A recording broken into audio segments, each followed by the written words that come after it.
হাসিনার আমলে পুলিশ সরাসরি গুলি কইরা মানুষ মারত, সেই একই পুলিশ আজকে দেখেন ছত্রভঙ্গ করতেছে। দেখেন দেখেন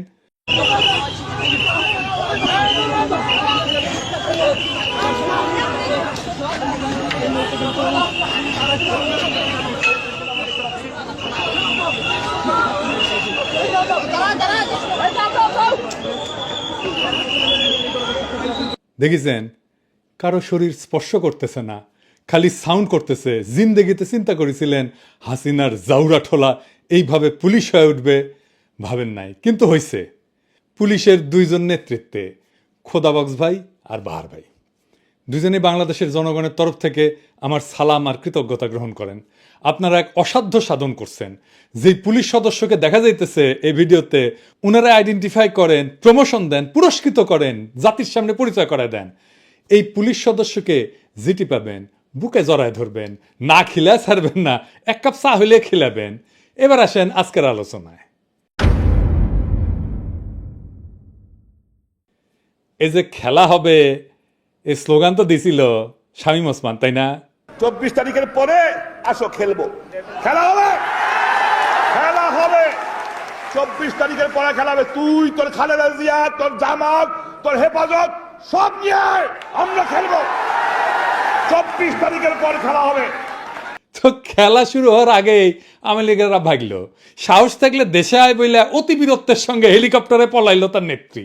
তাদের তীর্থভূমি ধানমন্ডি 32 নাম্বার জয় বাংলা করে দেওয়ায় ওরা এতিম। এখন ওখানে নতুন বাপ দরকার। দেখেন আমেরিকাত তারা মোদির নামে স্লোগান দেয়, welcome welcome Modiji Modiji, we are for Modiji, we are for Modiji, we support Modiji Modiji, we support মোদিজি মোদিজি। হ্যাঁ দেখেছেন, শুধু স্লোগান হইলে বুঝতাম যে মুখ ফসকা ফট করে কয়ে দিছে, তা না, তারা ব্যানারও লিখে আনিছে। তার মানে এটা চিন্তা করে স্লোগান দেওয়া। দেখেছেন, দুনিয়ার কোন রাজনৈতিক দল আছে আর এক দেশের রাজনৈতিক নেতার নামে স্লোগান দেয়? নাই। আওয়ামী লীগ কি বাংলাদেশের দল না? তবে তারা কেন মোদির নামে স্লোগান দেয়? আওয়ামী লীগ কি তাইলে বাংলাদেশের দল তো না, ওরা মোদির নামে স্লোগান দেয়, ওটা ইন্ডিয়ার দল। তো মোদির নামে কেন স্লোগান দেয় সেটা বুঝতে হইলে আপনার ওই হার্পিক মজুমদারের একটা ক্লিপ দেখা লাগবে ইন্ডিয়ান টিভি। অবশ্য উপরি হিসাবে আপনি দেখবেন বাংলাদেশ নামের এই ভূখণ্ডের উপরে, এই রাষ্ট্রের উপরে তাদের এই আওয়ামী লীগারদের কি বিপুল ঘৃণা। আগে শুনেন। প্লিজ প্লিজ একটা কথা আমি আপনাকে অনুরোধ করি, বাঙালির সাথে বাংলাদেশিদেরকে মেলাবেন না। বাঙালির একটা সত্তা রয়েছে, বাঙালির একটা আত্মমর্যাদা রয়েছে, বাংলাদেশিদের কোনো আত্মমর্যাদা নাই। এদেরকে বলবেন বাংলাদেশি। দাদা বুঝতে পারছি আপনার আপনি বাংলাদেশি বলবেন, আপনি বাঙালি বলবেন না। এদের কোনো জাত নাই, এদের কোনো জাত পরিচয় নাই। এরা নিজের পিতার ঘর ভেঙে ফেলে, এদের কিসের জাত পরিচয়? কিসের জাত পরিচয় এদের? যে তার পিতার ঘর ভেঙে ফেলে, যে তার ঐতিহাসিক স্থান ভেঙে ফেলে, তাদের জাত পরিচয় কি? এরা যেই পাতে খায় সেই পাতে হাগে। আপনি তাদেরকে মুক্তিযুদ্ধের সময় কলকাতা তাদেরকে কি করেছে, ইন্ডিয়া তাদেরকে কি করেছে সব ভুলে গেছে এই বেঈমানের জাত। আমি ঘৃণা বোধ করি যে আমি এই দেশে জন্মেছি, আমি ঘৃণা বোধ করি। আমার কাছে মনে হয় এই দেশকে, মানে এইখানে একটা যুদ্ধ শুরু হয়ে গেছে। এই যুদ্ধে এখন আমাদেরকে স্বাধীন করবার পালা। অস্ত্র হাতে নামতে হবে, এখানে গেরিলা যুদ্ধ করতে হবে, এখানে আমাদেরকে ট্রেনিং নিতে হবে। দেখেছেন, যুদ্ধ করবি, গেরিলা যুদ্ধ করবি। আবার তীর্থভূমি বাঁচাইতে আসলে উনি বুঝলাম ইনি সাহস আছে কি আছে আর জীবনে, মরে গেলে হাড্ডি ছিঁড়ে গেলে তা না আসলে হইনি না, তা আসলেও না কে?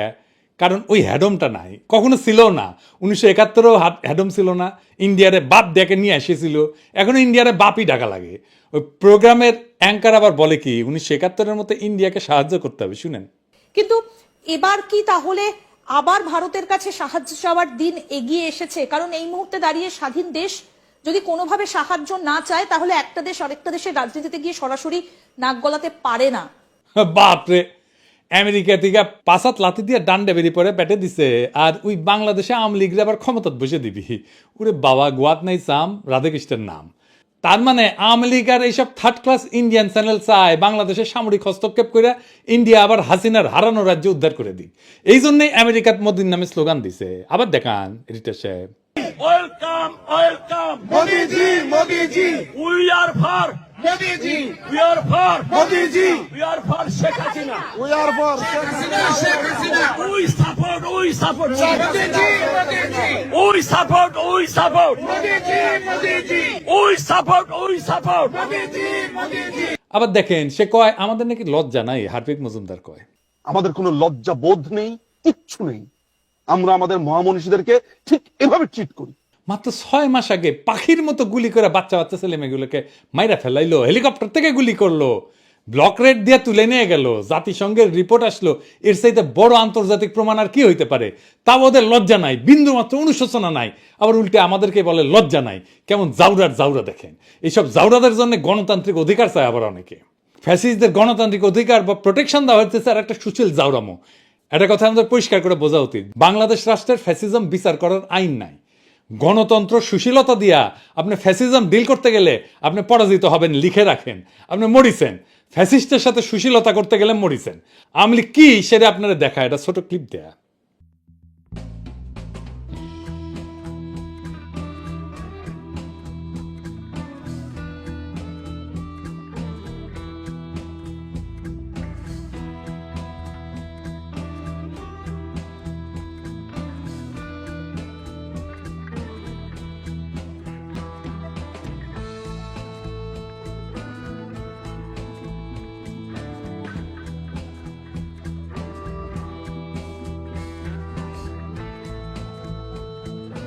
দেখছেন আওয়ামী লীগ হইতেছে কুত্তাটা, আর ওই কুত্তাটারে যে বাঁচাইতে আসিছিল ওই হচ্ছে বাঙ্গু সুশীল। মারা খাবি ওই, আওয়ামী লীগের হাতেই মারা খাবি ওই। একজন ফ্যাসিস্ট নেতা কি গণতন্ত্রে বিশ্বাস করে? বাক স্বাধীনতায় আস্থা রাখে না রাখে না? আপনি গণতন্ত্রের প্যারাডাইমে ফ্যাসিজমকে আনতেই পারবেন না, ওটা ফ্যাসিজমের জায়গা না। দ্বিতীয় বিশ্বযুদ্ধের পর জার্মান নির্বাচন কখন হয়েছিল? প্রথম নির্বাচন হয়েছিল 14 আগস্ট 1449 সালে, হিটলারের পতনের 4 বছর পরে। তো যুদ্ধের পর তারা কি করলো? বিশেষ আইন করে ফ্যাসিস্টদের বিচার করলো। রিপাবলিকের সাধারণ গণতান্ত্রিক আইনে ফ্যাসিস্টদের বিচার সম্ভব ছিল না। নতুন সংবিধান করছিল নাৎসি শাসনের পতনের পর গণতন্ত্র প্রতিষ্ঠার জন্য। এটা তৈরি করতে 48 থেকে 49 সাল পর্যন্ত আলোচনা চলে এবং 23 মে 1949 সালে এটা কার্যকর হয়। তারপরে হয় ইলেকশন। এই সংবিধান অনুযায়ী 1949 সালে 14 আগস্ট প্রথম নির্বাচন অনুষ্ঠিত হয়। তো এই সুশীলদের কেন মনে হচ্ছে একজন ফ্যাসিস্টের জন্য গণতন্ত্রের প্রোটেকশন দরকার? সে কি গণতন্ত্র বিশ্বাস করে? সে কি জয় বাংলা বলা বন্ধ করবে?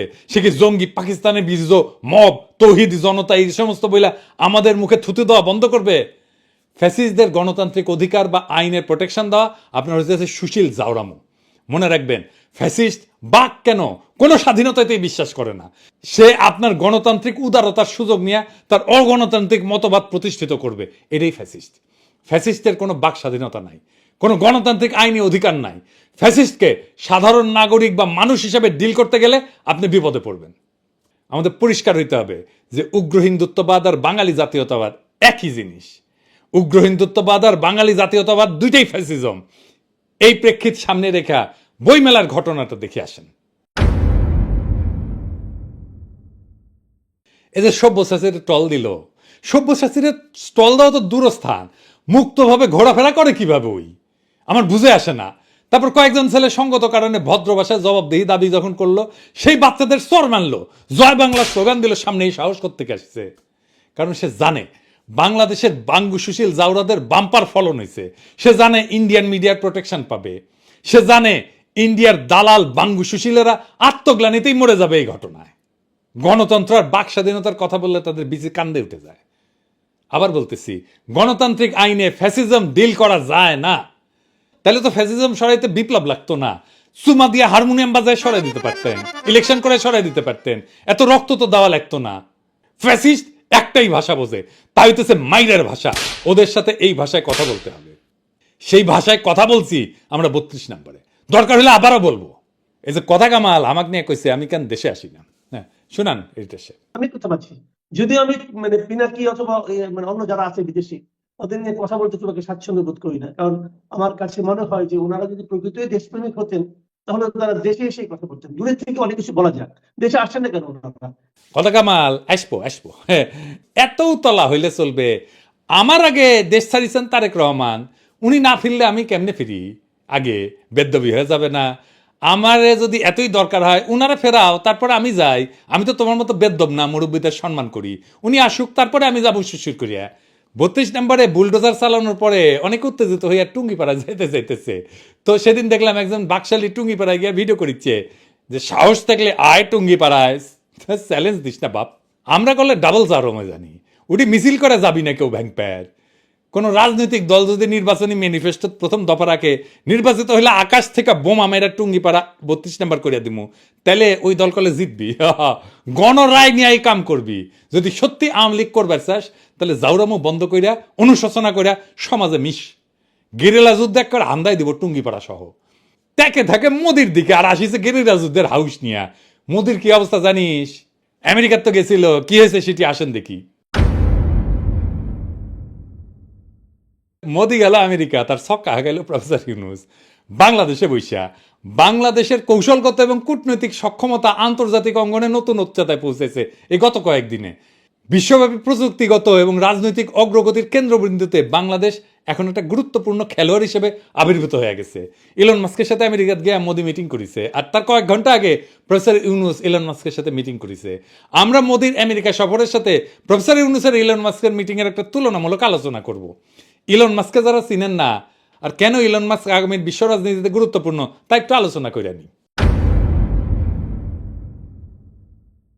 ইলন মাস্ক টেসলা কোম্পানির মালিক। ও শুধু প্রযুক্তি উদ্যোক্তা না, এখন বিশ্ব রাজনীতির একটা গুরুত্বপূর্ণ চরিত্রে পরিণত হয়েছে। এর কারণ হইতেছে ব্যবসায়ী স্বার্থ, প্রযুক্তির উপর আধিপত্য এবং আন্তর্জাতিক কূটনীতিতে তার ক্রমবর্ধমান প্রভাব।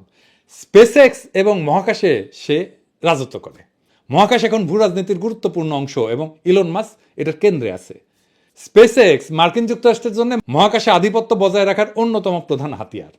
ওর স্টারলিংক বলে স্যাটেলাইট ইন্টারনেট পরিষেবা আছে, ভূ রাজনীতিতে গুরুত্বপূর্ণ হয়ে উঠছে। ইউক্রেন যুদ্ধের সময় স্টারলিংক রাশিয়ার বিরুদ্ধে ইউক্রেনের যোগাযোগ ব্যবস্থা সচল রাখার মূল ভিত্তি ছিল। স্পেসএক্স বর্তমানে চীনের মহাকাশ প্রকল্পের বড় প্রতিদ্বন্দ্বী এবং মার্কিন সামরিক বাহিনীর সাথে গভীরভাবে সংযুক্ত। যে কোনো দেশের যোগাযোগ এবং তথ্য প্রবাহ নিয়ন্ত্রণ করতে পারা মানে রাজনৈতিক শক্তি অর্জন করা। স্টারলিংকস এখন বিশ্বজুড়ে স্বাধীন ইন্টারনেট সংযোগ দেওয়ার একটা গুরুত্বপূর্ণ হাতিয়ার। এটা এমন একটা প্রযুক্তি যা সরকার চাইলেও পুরোপুরি নিয়ন্ত্রণ করতে পারবে না, ফলে এটা ক্ষমতার ভারসাম্য বদলে দিতে পারে। এই জন্যই ইন্ডিয়া এটা নিতে চায় না। বাংলাদেশে জুলাই যদি স্টারলিংকস থাকলে নিয়ে, তাহলে আমরা আরো 7 দিন আগে হাসিনাকে জয় বাংলা করে দিতে পারতাম। ইন্টারনেট বন্ধ করে এসে কয়েকদিন এক্সট্রা লাইট পাইছিল। এই পৃথিবীর যে শক্তির ভবিষ্যৎ, এনার্জি, এটা নির্ভর করবে কার্বন মুক্ত জ্বালানির উপরে। সেইখানে ইলন মাস্কের টেসলা এটা অগ্রগামী। বৈদ্যুতিক গাড়ি শিল্পে নেতৃত্ব দিয়া ওই ফসিল ফুয়েল মানে পেট্রোল, তেল, কেরোসিন ইত্যাদি এটার ভিত্তিক যে অর্থনীতি, এটাকে চ্যালেঞ্জ করছে সে। চীন, আমেরিকা, ইউরোপ, ভারত সবাই চায় টেসলার প্রযুক্তি এবং বিনিয়োগ, ফলে এই দেশগুলোর উপরে সে প্রভাব বিস্তার করতে পারে। টেসলা ইতিমধ্যে চীনে বিশাল কারখানা গড়ে তুলছে, তাকে চীন অর্থনীতির সাথে গভীরভাবে সংযুক্ত করছে। এটা ছাড়াও কৃত্রিম বুদ্ধিমত্তা মানে আর্টিফিশিয়াল ইন্টেলিজেন্স, এইটাই হইতেছে ভবিষ্যতের প্রযুক্তি।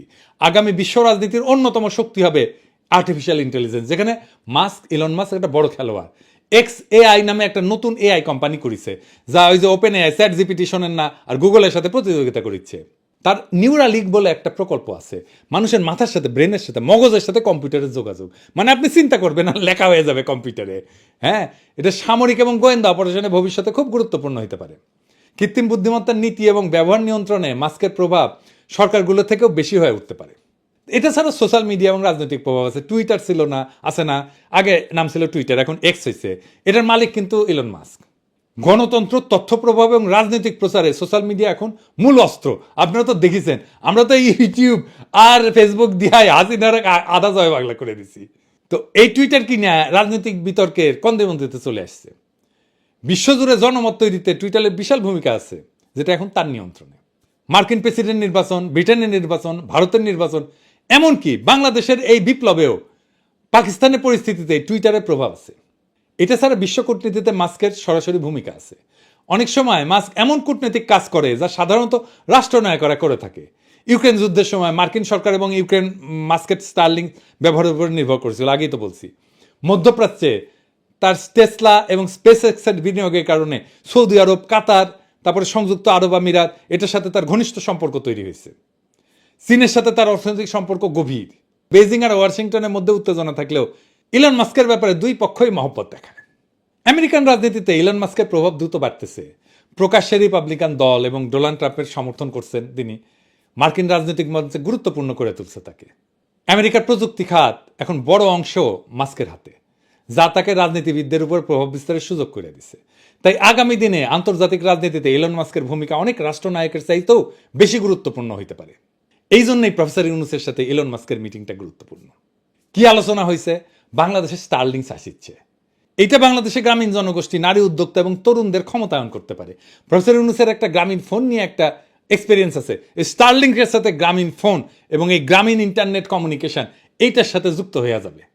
প্রফেসর ইউনূসের একটা থিওরি আছে কিভাবে উন্নত প্রযুক্তি ব্যবহারের মাধ্যমে দরিদ্র এবং প্রান্তিক জনগোষ্ঠীকে অর্থনীতির মূল ধারায় নিয়ে আসা যায়। এবং এই ধারণা ইলন মাস্ক খুব খাইছে, খুব আগ্রহ সহকারে শুনছে এবং বাংলাদেশে উদ্যোগের প্রশংসা করছে। এবং ইলন মাস্ক যারা এখানে মিটিংয়ে ছিল, আমি তাদের কাছে শুনছি এমন শ্রদ্ধার সাথে প্রফেসর ইউনূসের সাথে কথা বলছে, সেটা তুলনাবিহীন। এবং আমরা পরবর্তীতে দেখব মোদির সাথে কেমনে কথা বলছে। এটা ছাড়াও ইলন মাস্ক তার বাংলাদেশ সফরে আগ্রহ প্রকাশ করছে। আন্তর্জাতিক পর্যায়ে বাংলাদেশের গুরুত্বকে প্রতিষ্ঠিত করবে ইলন মাস্ক যদি আসে। এইটাই প্রমাণ করে যে বিশ্ব প্রযুক্তি অঙ্গনের অন্যতম প্রধান নেতা বাংলাদেশকে গুরুত্ব সহকারে বিবেচনা করতেছে। এই বৈঠকের সফল আয়োজনের পিছনে ছিলেন আমার গুরু খলিল ভাই এবং স্পেসএক্সের global engagement adviser Richard Griffiths. তারা ওয়াশিংটনে বৈঠকের এমন সময়টা এমনভাবে নির্ধারণ করছে, আলোচনার কাঠামো তৈরি করছে, যাতে এটা মোদির ওয়াশিংটন সফরের সাথে একই সময় হয়। এটা ছিল একটা খুবই কৌশলগত সিদ্ধান্ত, যা ভারতের প্রভাবকে পাশ কাটায় বাংলাদেশের অবস্থানকে শক্তিশালী করছে। এইখানে নরেন্দ্র মোদীর ব্যর্থতা কি? মানে আমেরিকা সফরে ইলন মাস্ক এবং ট্রাম্পের সাথে মিটিংয়ে এটা একটা কূটনৈতিক বিপর্যয়। আসেন, কূটনৈতিক বিপর্যয়টা কি এটা একটু বুঝে দেখি। ইলন মাস্কের সাথে মোদির বৈঠকটা প্রতীকী এবং সৌজন্যমূলক, এর বেশি কিছু ছিল না। আলোচনায় নানা কিছু আসছে, কিন্তু কোনো বড় তাৎপর্যপূর্ণ সিদ্ধান্ত হয়নি। ভারতের চূড়ান্ত সিদ্ধান্তহীনতা এবং দফায় দফায় বাধার কারণে স্টারলিংকের ভারতে প্রবেশ অনিশ্চিত, যাচ্ছে না। আপনি মোদির সাথে ইলন মাস্কের মিটিংয়ের ইলন মাস্কের হাতের ভঙ্গিটা দেখেন, এইটা সে বড় কইরা দেখেন, এই যে এইরকম করে বসছে না, দেখেছেন? এই যে ভঙ্গি, এটা পাওয়ার আর কন্ট্রোল। তার মানে ওই মিটিংয়ের মাস্টার ইলন মাস্ক। সব পাওয়ারফুল মানুষ অবচেতনে এইভাবে হাতের ভঙ্গি করে আরেকজনের সাথে কথা বলার টাইমে। আপনিও যখন পাওয়ারফুল হবেন তখন দেখবেন আপনার হাতে হয়ে গেছে। আমরা কয়েকটা নেতার ক্ষেত্রে দেখি, এই যে স্যার এরদোগান দেখেছেন, অ্যাঙ্গেলা মার্কেল, এমনকি হিটলার দেখেছেন, এক্সট্রিমলি পাওয়ারফুল নেতা। ট্রাম্প, তাহলে বুঝেছেন ওই মিটিংয়ের মাস্টারকে। এখন দেখিচ্ছি আমার ক্ষুদ্র ভ্রাতার ভগিনীরা ইঙ্কা করে হাত রাখিছে, আমি কলে দেখবার পারিচ্ছি। যাই হোক, টেস্ট করিচ্ছে ক্যাঙ্কা হবে পাওয়ারফুল এলে এসে। আমরা টেসলার ফ্যাক্টরি বাংলাদেশে আনতে বলবো। মোদির জন্যে ইলন মাস্কের সাথে ব্যর্থ আলোচনাই না, বরং ওয়াশিংটনে মার্কিন প্রেসিডেন্ট ডোনাল্ড ট্রাম্পের সাথে তার বৈঠকও চরম হতাশার। মোদি চাইছিল ভারতীয় পণ্যের জন্য শুল্ক ছাড় এবং মার্কিন পণ্যের জন্য ভারতের শুল্ক কমানো। হ্যাঁ, কিন্তু ট্রাম্প ভারতীয় পণ্যের উপরে নতুন করে শুল্ক আরোপের সিদ্ধান্ত ঘোষণা করছে। এটা মোদির জন্য বড় ধাক্কা।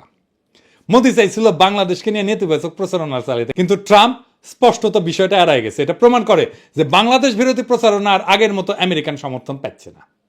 আর একটা গুরুত্বপূর্ণ ব্যাপার ঘটছে, চীন প্রসঙ্গে নীরবতা। মোদি আশা করছিল যে ট্রাম্প চীনের বিরুদ্ধে কঠোর মন্তব্য করবে, যা ভারতের জন্য কৌশলগত সুবিধা দেবে, কিন্তু ট্রাম্প একবারও চীনের বিরুদ্ধে কোনো কথা বলেনি, যা ভারতের ইন্দো প্যাসিফিক নীতির জন্য একটা বড় ধাক্কা এবং মোদির জন্য একটা অপমানজনক কূটনৈতিক আচরণ ছিল। মানে মোদি যতবার গেছে মার্কিন রাষ্ট্রপতি আগায় যায় তাকে নিয়ে আসছে। এটা কিন্তু কূটনীতিতে একটা বড় জিনিস, রাষ্ট্রপতি আগায় যায় তার ভিতরে নিয়ে আসবে। মোদির সফরের সময় তার জন্য আনুষ্ঠানিক অভ্যর্থনা দেওয়া হয়নি, আগে দেওয়া হয়েছে। ফলে ট্রাম্প প্রশাসনে প্রধান দরজা দিয়ে না, পাশের প্রবেশদ্বার দিয়ে প্রবেশ করছে, যার প্রতীকী অর্থে একটা কূটনৈতিক অবমাননা এবং পরাজয়। একই সময় ওয়াশিংটনে বাংলাদেশের পক্ষে কৌশলগত সাফল্য এসছে, যেখানে ভারত কূটনীতিকভাবে পিছায় পড়ছে। বাংলাদেশের জন্য এটা একটা নতুন কূটনৈতিক এবং প্রযুক্তিগত বিজয়। প্রফেসর ইউনূসের মতো নেতারা আমাদের দেশের ভাবমূর্তিকে বিশ্ব দরবারে উজ্জ্বল করছেন। তার এই উদ্যোগ শুধু প্রযুক্তি না, বরং অর্থনৈতিক প্রবৃদ্ধি, সামাজিক অন্তর্ভুক্তি এবং ডিজিটাল স্বাধীনতার দিক থেকেও নতুন দিগন্ত উন্মোচন করছে। অন্যদিকে মোদির ব্যর্থতা দেখাই দিছে শুধু বড় কথা বললেই কূটনৈতিক সাফল্য আসে না, কার্যকর কৌশল এবং দূরদর্শী নেতৃত্ব ছাড়া আন্তর্জাতিক রাজনীতিতে টিকে থাকা কঠিন। দুনিয়া বড় কঠিন হয়ে গেছে।